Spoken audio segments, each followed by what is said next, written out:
Dagom sa ginibong drug bypass operation. Triple o 4 na doble ang bihikulo na gruso sa siyudad kang Naga. Mas complain ng police station kang Naga City Police Office. Newsbreak.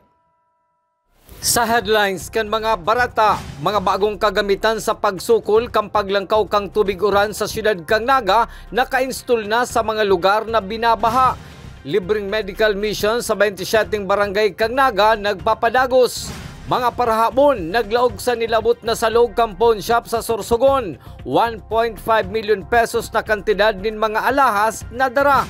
Eleksyon para sa mga opisyales kang Naga City Local Government Unit Employees Alliance, ginibo ngunya na aldaw. Diyos marhay ng hapon. Ako si Mark Mendoza. Asin ako si Antoinette Eduardo. Kami ang sa indong tagapagatud Bareta.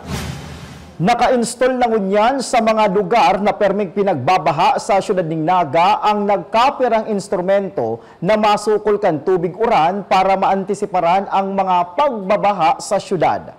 Aramon taban ng kompletong details ken sa report ni Melvin Machado. Automatic rain gauge ultrasonic submersible sensor na nagsusukol kang rarom kang tubig sa tinampo as in ultrasonic sensor na nakakabit sa mga tulay na nagsusukol kang level kang tubig sa salog. Ang datos na marirehistro ka na sabi mga sensors ang ipapadara sa inaapon na gateway, pasiring sa dashboard sa mga computer as in cellphone kung saan mahiling ang paglangkaw kang tubig sa mga barahaon na lugar sa siyudad kang Naga. Susug ka rin ni Abiada, CDRRM Officer 3 kang City Disaster Risk Reduction Management Office, ang mga kagamit na ini ang pinagdunar sa lokal na gobyerno kang Naga kang sarong non-government organization. So ini, na-measure niya kung pila na kararom ang tubig sa tinampo. Okay. Then pangtulot ng sensor is ini. Ining ultrasonic sensor din, pig-install ta niyo sa irarom kan tulay para mahiling niya ma-measure niya si langkaw kan tubig o si rarom kan tubig. Okay. Then lastly, gabos na indang information na makuha kaning sensor sa tulay, ining ultrasonic submersible sensor plus si ARG gabusin da through cellular cellular carrier i-transmit ang data digi sa gateway. So ang gateway na ni sa Naga naglagdaming ngunyan limanan lag ni so gabusin ng information na mag-gather will be transmitted digi sa gateway para ma-access ta ang sa iyang ang si information na nakolek kaning mga sensors ta through our dashboards using our computer or cellphone. Ang pagkakaigwa ka na sabing kagamitan ang makakatabang na mapadali sa mga disaster managers o maging sa publiko sa paghamanin desisyon sa panahon na makusog ang uran o may kalamidad. Kung sabihin, maski nasarong kita sa cellphone ta, pwede tayong ma-access data iyan para ma-guide kita kung safe ba magluwas sa harong due to heavy rains or dae. And one thing din sa mga DRRM decision makers and planners, input ini para sa indang decision making kung anong ipapaakutob na mandami na order sa sa DRM Council. Hulit na perming binabaha ang nagkapirang sona kang Barangay Kalawag, siyudad kang Naga, kabali ini sa mga binugtakanin sensor, bagay na pinagpasalamat ni punong barangay Corazon Peñaflor. Dako lang tamang sa samong barangay para po na sa rosing kalamidad, di ba po kaming kakatuwang asi may kasurog kami na makatabang samo na makataong alarma sa gabos ng mga kabarangay ni sa Kalawag. Para sa One Media TV 48 Naga, Melvin Machado, Newsbreak. Mientras tanto, solamente ang lokal na gobyerno kang nagapasan na ang igwakan na sabing mga instrumento na madeterminar nin amay kan paglangkaw kan tubig kada nagkakaigwanin makusog na bulos kan uran. Susog ki Mr. Renig Abiada kan CDRRMO, ang nasabing mga monitoring instrument ang magiging parte kan itutugdok na Center for Safety and Resiliency kan lokal na gobyerno kan Naga. Kita pa lang po siguro ang nainot kaning piga tawanan ning aron kaning project. So sa sarong syudad na arugtag, dakol-dakol development, vertical and horizontal development. Dakol na bagay, makasabay ang monitoring sa amin. Iya po, doon sa iutugdok tang bagong command center, magiging dakol na tabang estatuya naman. Padagos sa mga bareta, mga estudyante kan Bicol State College of Applied Sciences voluntaryong nagpatest para sa HIV/AIDS durante kan sa indang health consciousness activity ngunya na aldaw. Ang detalye sa report ni Mark Mendoza. Sa Health Consciousness Day kan Bicol State College of Applied Sciences na pinagsponsoran kan medical unit kang nasabing kolehiyo na sinusuportahan kan Gender and Development Office kung sain si Miss Faye Sharon Almedran ang vocal person asin guidance counselor kan Biskas. Pinagmarhay na magkaigwanin voluntaryo asin libreng pagpates sa HIV/AIDS ang nagkapirang estudyante. Para kay Ms. Almedral, dakula ang role kan mga eskwelahan sa issue kan gender and development. Sa school po talaga, kami po dapat nag-initiate ng mga araw po kayong programa. Para po, syempre po nasasatuya po sa school po ang mga youth po. So, kayo po po talagang i-promote or gibuhan mga programa ang mga arugaining mga issues sa society. Si Dr. Ninette Wong, infectious disease specialist, nagkumpirmar na nakakaalarma ang bilang kan mga nagpupositibo sa HIV/AIDS sa Pilipinas. Ang adolescents age na 15 to 24 years old kung sain kabali ang mga estudyante ang may sunod na pinakahalangkaw na tinatamaan kaini daranaman subuot kan curiosity. Alarming siya kasi tumataas yung trend ng cases nagpa-positive daily. Kasi ang average ngayon is 50 per day. So it's alarming. I-times mo yan sa 30 days, 'di ba? Times 12 months. So ang dami nun.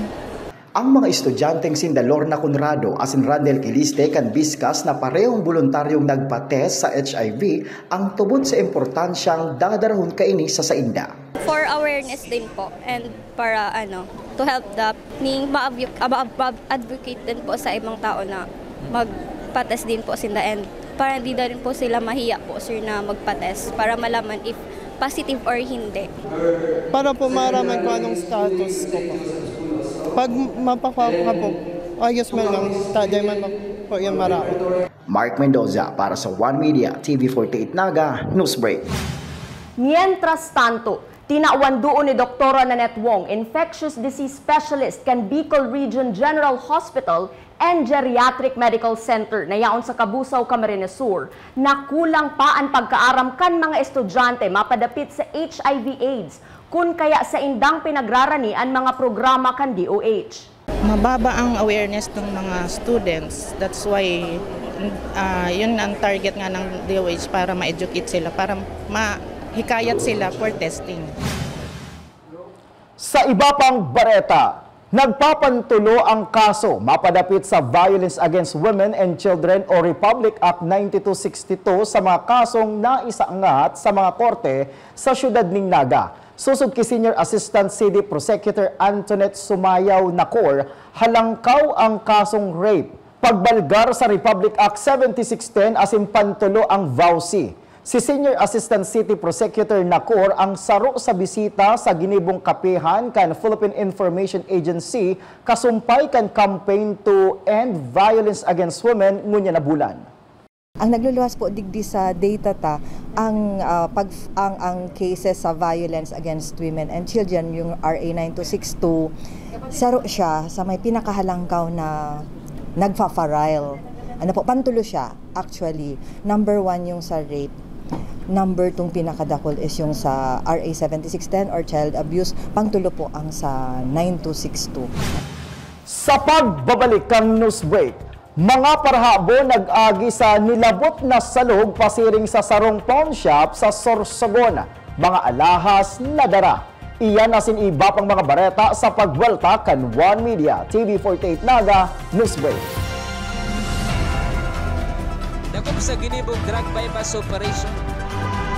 Triple o 4 na doble ang bihikulo na gruso sa siyudad kang Naga. Mas complain ng police station kang Naga City Police Office. Newsbreak.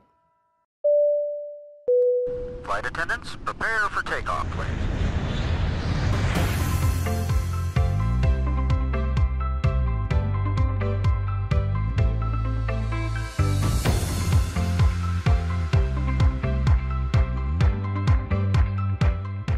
Slip life vest over your head. Take the tape around your waist.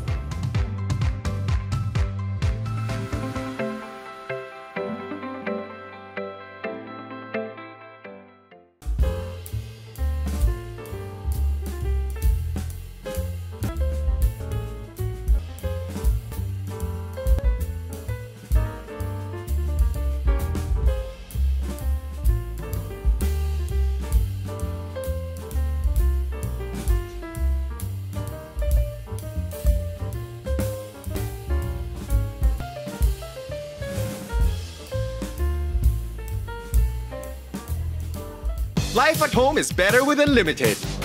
Unlimited fiber all day, day, day. Unlimited entertainment all the way. Unlimited goals for the family. Unlimited cares so the fams all Enjoy all these for just 1,399 pesos. have it all, have it all. Get the PLDT Home Fiber Unli All 1399 today.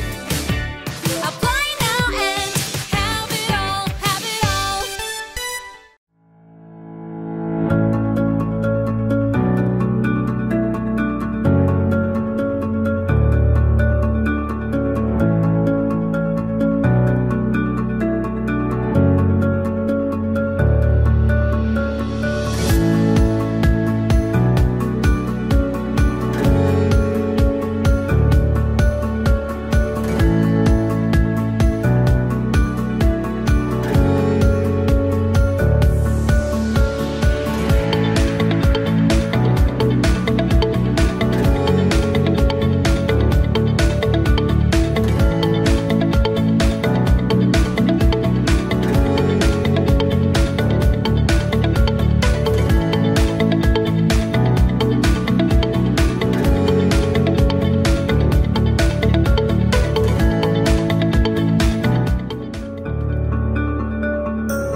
Dakop sa ginibog drug bypass operation. Triple o apat na doble ang bihikulo na gruso sa siyudad kang Naga. Mas complain ng police station kang Naga City Police Office.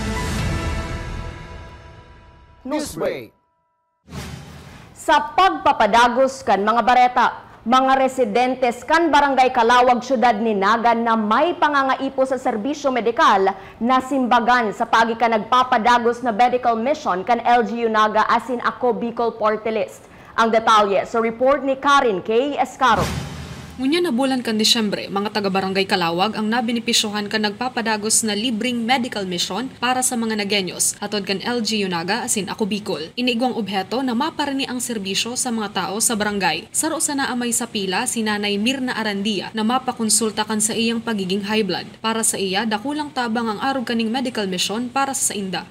Siyempre, dakulang tabang taday mi na ibabayad sa doktor. Kung anong mga laboratory, libre na. Ipapahiling man ni Nanay Gregoria Navales ang sa iyang pinagmamating pagkulog kan sa iyang abaga sindaghan. Para kay Nanay Gregoria, dakul na tabang ang naitatao kani sa inda. Ining sa kuyang abaga, tapos nagpaparakulog, tapos ang daghan ko. Ang sabi, nagpa-check up ako sa doktor, ang sabi may kuyanda ang puso ko, kaya halos ang paggangot.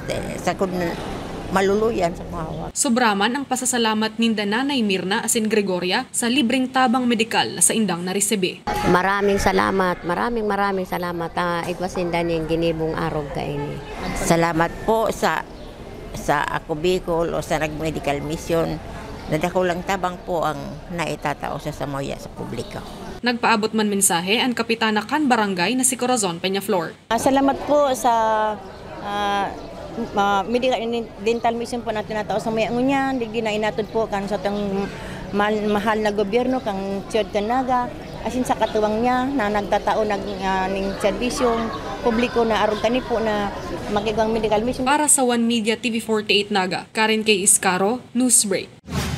Sa iba pang issue, preparado na ang Liga ng mga Barangay sa siyudad ng Naga para sa gigibo na eleksyon sa magiging ex-officio member kan sangguniang panglungsod.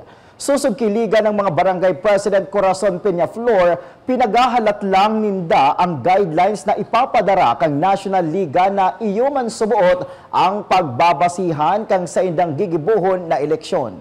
Ang eleksyon po sa Liga ng mga Barangay ng Naga City, iyon po sa December 15. at 10 o'clock in the morning. Hindi ka po, prepare na po, pero po ang samuyang ang mga guidelines po, hali po sa liga ng mga barangay sa Pilipinas, kaya po nakadepende man po gari kami duman. Sa police report, 1.5 million pesos na kantidad din mga alahas as in cash na 30,000 pesos ang nadarakan mga parahabon kan laugon kan mga sospek an Paracali Gold Pawn Shop Branch 2 na yaon sa Barangay Talisay, West District, Sorsogon City. Sa investigasyon kan mga otoridad, nagkalot subuot ang mga sospek pasiring sa tungod kan pawn shop. Nilabot ang salog para makalaog asin dinaraan mga alahas asin relo. Padagos pa ang investigasyon kan Sorsogon City Police Station sa sinambit ng insidente. Sa iba pang bareta, ginibungo niya na aldaw ang pagpili kan mga magiging opisyal kang Naga City Local Government Unit Employees Alliance na matukaw sa pwesto sa laog kan 2 taon.